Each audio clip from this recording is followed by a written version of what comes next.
Mesdames et messieurs, bonjour.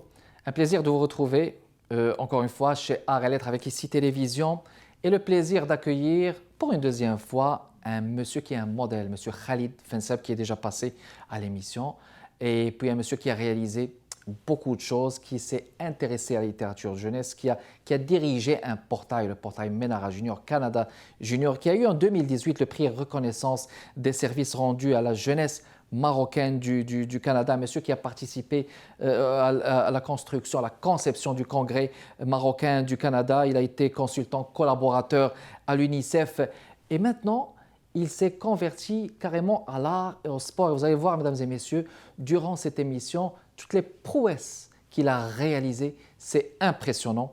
Donc, un plaisir d'accueillir une deuxième fois monsieur Khalid Fensab. Bonjour. Bonjour. Alors, c'est un plaisir de vous accueillir, de vous avoir avec nous sur les ondes. On va mentionner que vous êtes un performeur, vous êtes un challenger, vous êtes une personne à mobilité réduite et vous avez donc réalisé beaucoup de choses au niveau des arts et des sports. Ce qui est impressionnant, fascinant et très beau, c'est que vous avez reçu dernièrement une lettre du Premier ministre du Québec, M. François Legault, où il vous félicite. Apparemment, vous lui avez envoyé une toile de votre propre plume ou pinceau. Oui, Et puis, oui. il vous a envoyé donc des félicitations. Très impressionnant. Alors, j'aimerais que vous nous donniez plus de détails. Quel est le concept et qu'est-ce qui a dicté justement cette communication avec le Premier ministre du Québec? Je suis reconnaissant envers tous ceux et toutes celles qui veillaient sur notre santé et sur nos vies. Et étant une personne handicapée, je ne pouvais pas les remercier car j'étais confiné. Alors, j'ai peint un tableau où j'avais dessiné le Québec comme un petit village. Mhm. Et au-dessus, il y avait un storm euh, qui rôdait autour de ce village. C'était ça, ma pandémie à moi. Et ce tableau, je l'ai dédié aux infirmiers, au corps médical, aux toutes les personnes qui étaient en ligne. Et je l'ai envoyé à notre Premier ministre du Québec, M. François Legault, Mhm. à l'occasion de la semaine des personnes handicapées. Mhm. Et il a beaucoup aimé cette lettre et Elle est ça avec me fait vous, hein? chaud au cœur. Eh bien, Oui. c'est bien ça. Et Voilà. les saignées de ma main, je Mhm. la dédie à toute la communauté et à toutes les personnes handicapées. Ils en suis fiers. Excellent. Parfait. Alors, félicitations. Donc, maintenant, art thérapeute. Alors, il y a des choses que moi j'ai remarquées. La thérapie, l'art, la peinture, vous êtes dans les arts visuels. Commençons d'abord par définir par vos propres mots ce que c'est justement art thérapeute et quelles sont les thématiques que vous abordez justement dans vos toiles, Khalid. D'accord. Je crois que tout le monde sait que chaque enfant, nos Mhm. enfants, chaque enfant est un artiste. Et chaque dessin est un message, est une histoire, est quelque chose que l'enfant puise dans son inconscient, dans sa réserve de questions sans réponse, et il l'a mis en couleur et en trait sur une page blanche. Et nous, en tant que parents, en tant qu'éducateurs, en tant que société, on gagne beaucoup à connaître cette histoire. Parce que parfois, les canaux de communication parents-enfants, parents-éducateurs sont brisés, Mhm. dus à plusieurs choses. Et, euh, et l'art nous permet de mettre l'enfant en conscience pour qu'il nous donne la clé, lui permettant d'extérioriser ses ressentis inconscients. Et moi, en tant qu'artiste thérapeute, j'interviens. Mhm. Par exemple, j'ai un exemple ici. Ça, c'est la toile d'un enfant autiste. Elle s'est peinte en oiseau noir parce qu'il croit que à cause de lui, à cause de son handicap, Mhm. son père et sa mère se sont divorcés. Et ce dessin était le début d'une thérapie pour lui faire comprendre que les questions ou le divorce de ses parents, c'était pas lui la cause, mais autre chose. Regardez à quel point l'enfant s'est tué dans l'art. Il s'imaginait cet oiseau dans une mare de sang. Il a pris le dessin, puis il l'a mis dans la poubelle. Sa mère l'a ramassé et me l'a envoyé. Et on a compris qu'il fallait communiquer avec l'enfant. Parce que l'enfant, Un- justement, puisse représenter, ça se peut, des symptômes. Et là, je vois un arrière-plan. Il y a des tableaux qui sont très intéressants. Je vois que vous avez un penchant pour la nature. On vous voit souvent dans le lac. Je vous vois souvent dans la nature en train de vous promener avec des toiles. Et puis, on dirait qu'il y a un credo qui vous anime, Khalid. Osez 1000 fois et 1000 fois. Est-ce que c'est bien ça Tu sais, dans ma vie, j'ai rencontré beaucoup de personnes qui ont perdu cette bougie d'espoir.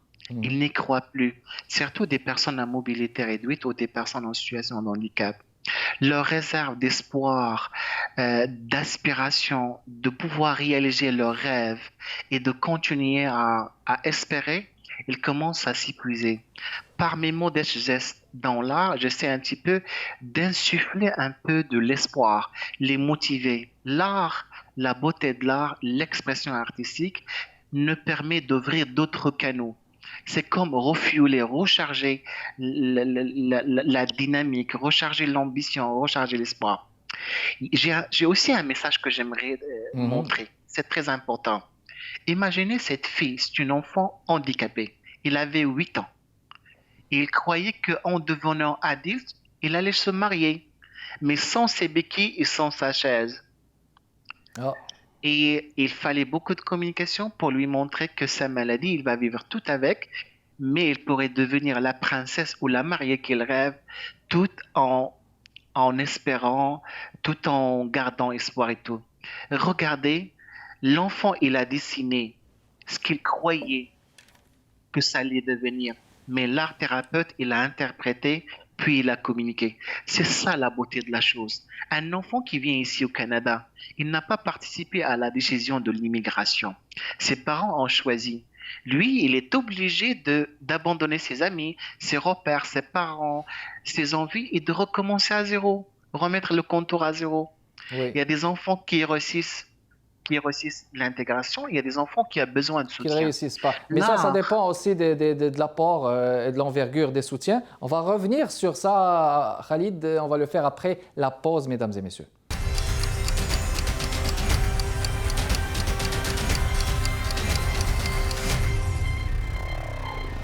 De retour, mesdames et messieurs, cette fois avec Khalid Fensab qu'on avait déjà accueilli, mais cette fois, c'est la deuxième fois parce qu'on aimerait qu'on parle du don artistique que Khalid Fensab a justement, parce que c'est un monsieur qui a exposé, mais non seulement maintenant dans les arts, mais on va parler des sports. Alors il faudrait rappeler que Khalid, confiné dans un corps épuisé par la poliomyélite, le syndrome post-polio, l'ostéoporose, un scoliose et des problèmes respiratoires, ces maladies dégénératives sont capables de démolir, mesdames et messieurs, des montagnes, mais pas Khalid Fensab, que beaucoup de personnes connaissent par sa détermination.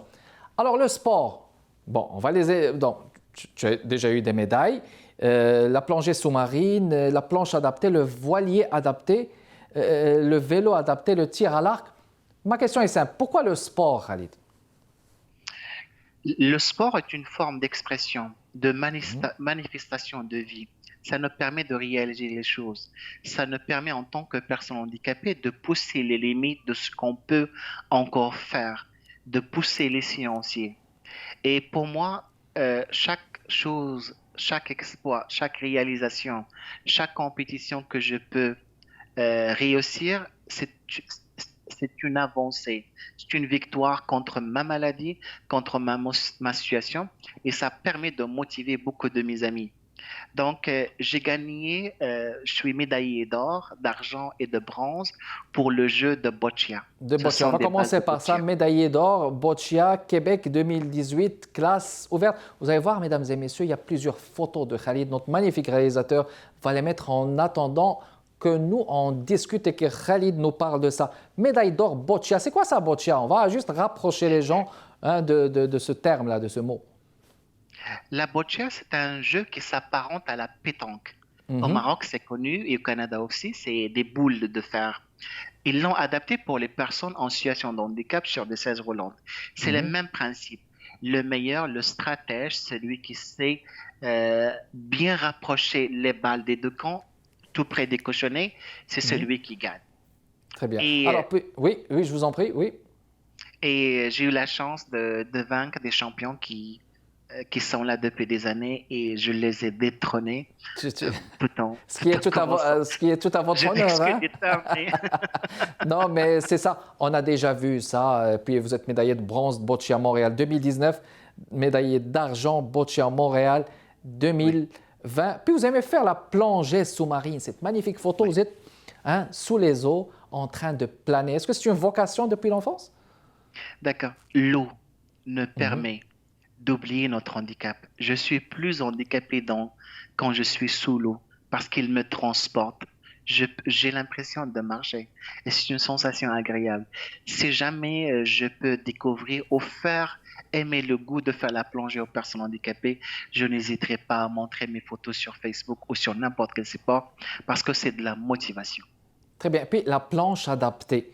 Adapted Paddle Board, c'est un loisir. Alors la planche adaptée, comme on peut voir, est-ce que c'est une vocation que vous avez découvert peut-être ici au Québec ou Oui, c'est au Québec. Mhm, Imaginez que vous êtes capable sur une planche mhm. dans laquelle on a fixé votre chaise roulante, de surfer avec les autres, de flotter et de ramer. C'est magnifique. Ce sont des sensations qui permettent aux personnes en situation de handicap, à tout le monde, même à nos familles. Les gens me regardent et me disent bravo, monsieur, vous êtes courageux. Moi, je dis, je suis quelqu'un qui est assoiffé des petits moments de bonheur parce que c'est comme ça que j'accumule et que j'alimente un petit peu ma patience, mon compte d'espoir. Je Très fais bien. des petits gestes comme ça. Parfait. Le voilier adapté et le vélo adapté, donc ce sont aussi des loisirs qui sont, ils font partie de vos loisirs principaux. Oui, le martin-sèche, je l'ai essayé, le Oui. vélo adapté. Mhm, Maintenant, je suis un tireur d'élite. Je suis affilié à la Fédération canadienne de paratir et je mhm. rêve de représenter et le Canada et le Maroc dans les prochains Jeux olympiques. Même à 48 ans, je continue à espérer. Et je suis aussi affilié à la Fédération canadienne de tir à l'arc. Très Je bien. suis un Regardez, bon mesdames et tireur. messieurs, cette photo, justement, le tir à l'arc, arc recourbé. Vous êtes dans une position, parfois vous montrez que vous êtes dans le point de mire, vous ciblez, puis impossible de pas rater ça. Donc ça, c'est la Fédération du tir de l'arc du Québec dont vous parlez justement. Est-ce que vous avez participé à des Jeux paralympiques, si je m'abuse? Non, c'est un rêve parce que je me suis réveillé un petit peu tard, mais c'est pas grave. Mais ce que j'ai fait pendant le confinement, c'est que toutes les installations, les stades, les salles d'entraînement étaient fermées. Donc, j'ai D'accord. invité beaucoup de personnes en situation de handicap à aller découvrir les gyms à ciel ouvert. Ça veut dire les parcs.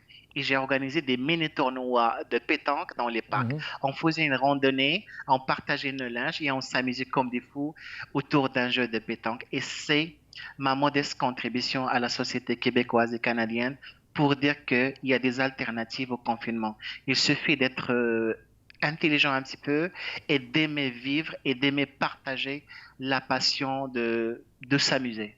Excellent. Alors, et puis le paratir qui est affilié à la Fédération olympique de tir aux Jeux paralympiques. Khalid, on est dans une situation exceptionnelle, le monde est dans une situation exceptionnelle de COVID, Covid-19. Tout le monde attend un vaccin, attend un remède à cela. Comment est-ce que vous, de votre point de vue, là où vous êtes confiné, vous évaluez votre situation, la situation de toutes les personnes qui sont en handicap au Québec en cette pandémie? Comment est-ce que vous l'évaluez? Comment est-ce que vous la lisez? Comment est-ce que vous la vivez aussi?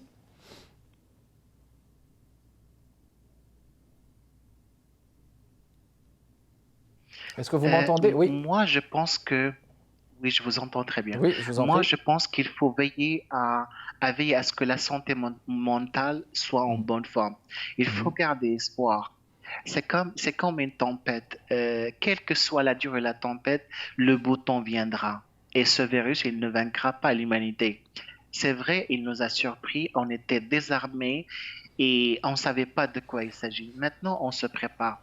Les personnes en situation de handicap, il faut juste qu'ils croient que rester chez eux, se protéger, respecter les règles d'hygiène et tout finira par bien aller. Très bien. Alors, bien sûr, il faut garder cette touche d'espoir. Sur cette touche d'espoir, on va faire une pause. On revient dans les prochaines minutes, mesdames et messieurs.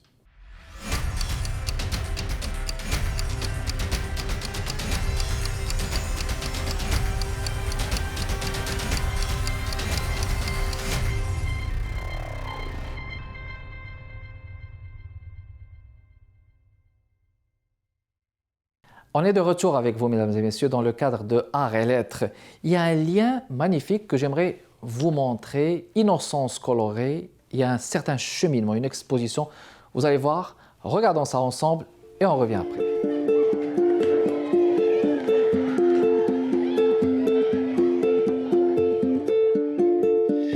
Peinturer me fait oublier ma limitation, mon handicap.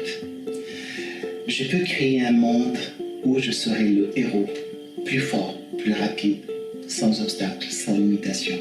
Je trouve que toute personne pourra s'exprimer via l'art, via la peinture. Je m'appelle Khalid Finsa, je suis artiste peintre de Montréal et aussi artiste thérapeute auprès des enfants. Cela fait maintenant 15 ans.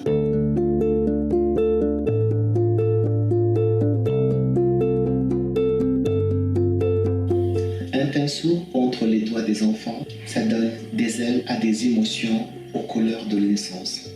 L'enfant exprime sa joie, sa façon de voir le monde à travers ses yeux d'enfant, et aussi ça peut exprimer ses rêves, ses frustrations, sa colère et ses envies, peut-être aussi son silence.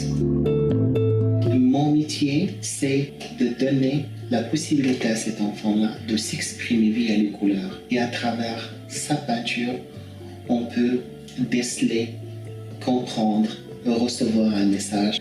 Et ensemble, on va essayer de trouver des réponses. Chaque dessin est une histoire, un message et un conte. L'enfant a besoin de communiquer avec nous, nous les adultes. Ici, l'enfant recommande aux parents de continuer à lire des contes à leurs enfants, même s'ils ont passé l'âge de 12 ans ou 13 ans. Une fille à mobilité réduite se voit déjà en mariée. Elle croit qu'en grandissant, elle va guérir et que son handicap, sa limitation, ça va disparaître avec le temps. L'oiseau noir, c'est un enfant autiste. Il croit être la cause de la séparation de ses parents. Il ne se considère pas comme étant comme les autres. On lui a expliqué que ce qui se passe entre maman et papa, ce n'est pas lui la cause. L'art me permet de contribuer modestement à faire en sorte que nos enfants, les enfants d'ici et les enfants venus d'ailleurs, puissent se connaître à travers l'art et l'art-thérapie. Les enfants, tout en s'amusant, tout en découvrant de nouvelles couleurs, vont se connaître, vont échanger leurs rires, leurs idées, leurs rêves ensemble. L'art-thérapie pourra nous aider à mieux vivre notre vie et à la vivre de façon très colorée. De retour, mesdames et messieurs, après avoir visionné ce lien, l'art-thérapie, qui nous permet de détecter les clés, qui permet de ressortir l'inconscient de l'enfant. C'est peut-être plus ou moins comme ça que Khalid s'exprime, parce qu'il y a toujours cette approche avec l'enfant. Je vais vous laisser continuer à ce niveau. Khalid, c'est à vous. D'accord, c'était lors de l'exposition Innocence colorée à Montréal en février 2019. Et ça va continuer avec une nouvelle exposition collective qui est prévue pour le mois d'octobre, qui parle de la diversité et de l'intégration des personnes en situation de handicap. Aussi, je vais continuer mes entraînements. Un champion devrait toujours rester sur sa garde et maintenir sa position. Je m'entraînais comme un fou, mais qui s'amuse dans la boccia, le tir à l'arc et dans le paratir. Aussi, je continuerai à organiser des mini-tournois de pétanque pour mes voisins, pour mes amis dans les parcs et tout.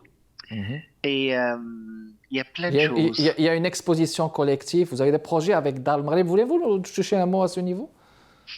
Avec l'ancien directeur, j'avais proposé la création d'un espace spécialement dédié à l'enfant, un espace Mhm. dans lequel c'est un espace multifonction où il pourra dessiner, chanter, faire le théâtre, faire Internet, recevoir des conférences et tout. Mais malheureusement, ce projet-là n'a pas vu le jour parce que l'ancien directeur, il avait d'autres préoccupations, il manquait de rigueur, peut-être qu'il manquait de vision, mais je vais relancer parce qu'il va de l'avenir de notre communauté, celle de préparer une plateforme. D'ailleurs, ce projet, il a été validé par vous-même et validé par des personnes qui travaillent de cœur et d'âme avec les enfants. Et aussi, il y avait Monsieur Didier Calvert qui a aussi appuyé le projet. J'espère qu'avec la nouvelle directrice, on se donnerait la chance d'offrir une plateforme à nos enfants et non pas seulement à nos enfants, aux enfants d'ici, aux enfants d'ailleurs, parce que on veut créer une société inclusive pour le futur et ça commence par cet espace-là qui est Excellent. vital et important. Alors parfait. Khalid, il nous reste moins de 2 minutes. J'aimerais que vous nous parliez justement de ce documentaire Diversified Voice, The Showless Boy, un documentaire sur vous, si je ne m'abuse, réalisé par une de nos dernières invitées, récentes invitées, Anya Jamila, qu'on salue à travers les ondes. J'aimerais que vous nous dites un mot et un message. Il vous reste à peu près 30 minutes. La parole est à vous. Khalid Fensab. Mesdames et messieurs, vous allez découvrir une productrice, une réalisatrice marocaine qui a beaucoup de talent. Et j'espère qu'avec ce projet de Showless Boy, je vais partager un petit peu ma flamme, ma joie de vivre, ma passion de vivre, qui est plein d'exploits, quelque chose qui peut être écrit dans les pages de l'histoire, modestement, parce que ça peut aider. Et ça promet d'être quelque chose de fidèle, d'authentique, quelque chose qui va nous faire chaud au cœur parce que c'est un des nôtres, c'est Monsieur Khalid Fensad qui, malgré les défis de la vie, les défis de l'handicap physique, les défis de l'immigration, de l'isolement, du confinement, il se lève après plusieurs chutes, il se lève, il se relève, il se relève, il garde espoir, il continue à faire des choses qui nous émerveillent, qui m'émerveillent moi-même parce que c'est devenu plus fort que moi.